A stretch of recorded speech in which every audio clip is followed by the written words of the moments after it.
Shabbat Shalom, everybody. Everybody here and all my friends and my family and Zion Coven and everybody on Zoom. I'm so thankful to be here. I'm thankful to be alive. And I'm sorry, I'm going to probably cry through the whole thing. So, in the last 3 months, I've had to take Yitro's word to Moses in today's Parsha to heart, where he said, "The task is too heavy for you. You cannot do this alone."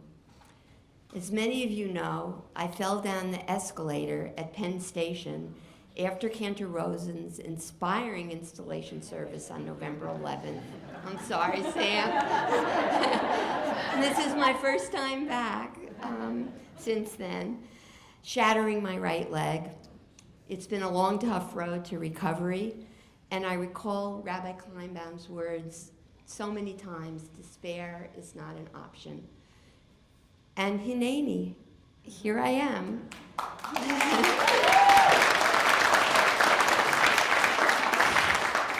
But I wouldn't be here without the help of others and without the supportive team of people who took healing and leadership roles in my recovery. My gratitude knows no bounds. In our Parsha today, Yitro talks to Moses about asking for help, delegating authority, and choosing a team of capable people to assist. My own personal journey to get well, of asking for help and assembling a capable team to restore my broken body, parallels Moses' journey. And I can't help but compare this to our country, which is broken in so many ways and needs delegation and good leadership to repair and thrive. Unfortunately, leadership in corporate America frequently ignores Yitro's advice. And that's one of the reasons we have so much need to repair. One glaring example was Jack Welch, who delegated authority only to the detriment of humanity, in my opinion. As a CEO of General Electric from 1981 to 2001, he heartlessly laid off more than 100,000 workers for the sake of short-term profits and blazed the trail of greed and moral impoverishment that persists amongst so many of our corporate leaders today. People saw him as an almost godlike figure. My brother said he was called the Renaissance man, who influenced protégés who went on to run major companies of their own. Jack Welch set the standard by which other CEOs were measured and exerted a powerful and lasting influence on American business. His legacy still affects millions of Americans. He redefined what it meant to be a boss, personifying an aggressive, materialistic style of management that endures to this day. His career was defined by a ruthless devotion to maximizing profits at any cost, employing deceptive tactics, and spreading misinformation. A little strong feeling about this.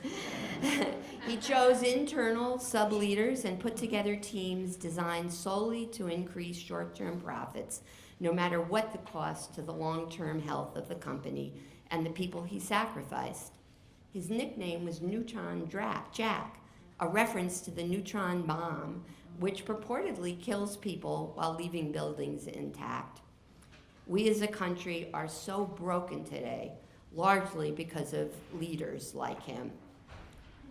Moses, in his ascent to leadership, works alone, establishing a one-man justice system accepted by the people without question. To gain trust, Moses argues, he's the only one that has direct contact with God and consequently the only one who could teach the truth. But Yitro, his father-in-law, tells him he needs to expand leadership and make room for others to help him, to build a justice system based on judges who embrace the collective values of trust, wisdom, knowledge, and vision, and to share the seat of power because you just can't do this alone. Real power rests on Yitro's assumption that you have to broaden your base and include others in your decisions. Good leadership has to be inclusive to be effective and rests on the principle that to be a true leader, You have to enable others to lead and show them the way. So Moses follows Yitro's advice and relinquishes his monopoly on the truth. He selects those deemed capable, I do this because it's the word they use in the Torah, to serve as judges and military leaders over the tribes. He sacrifices his own personal urge to rule alone and starts to listen to the people. He begins to establish a more shared process of decision-making over his prior autocratic style of leading. In his waning days, Jack Welch, in corporate America's leadership model, emerged as a trafficker of conspiracy theories and spread lies that went viral on social media. Sound familiar? Lies that came from one of the most revered figures in the history of business. His moral values, if he had any to begin with, totally collapsed, and he aligned himself, in my opinion, with the dark side. By the end of Exodus, chapter 18, Moses, the Torah's quintessential leader, gave power to the people and created a template the Israelites needed to establish good, wise, and effective leadership as they began their journey to the Promised Land. In a burst of humility, Moses heeded his father-in-law and did just as he said. He chose to follow a path that transcended his personal ego in the name of the greater good. And that leaves me asking, what kind of leader do I choose to be when given the opportunity to lead? What is my intention? What are my guiding principles that help me make wise decisions? How do I incorporate the Jewish principle of tikkun in my actions during my brief stay here on earth? And how do I avoid the very human pitfalls of greed and self-delusion that lead to broken systems, broken hearts, and broken bones? I know that I never would have recovered had it not been for the loving kindness, genuine encouragement, and excellent skills of the team taking care of me, including my family, my friends, my dear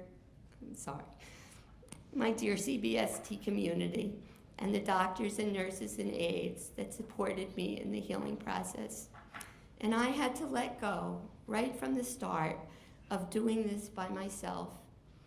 It takes a village, as they say, and we cannot survive or thrive alone.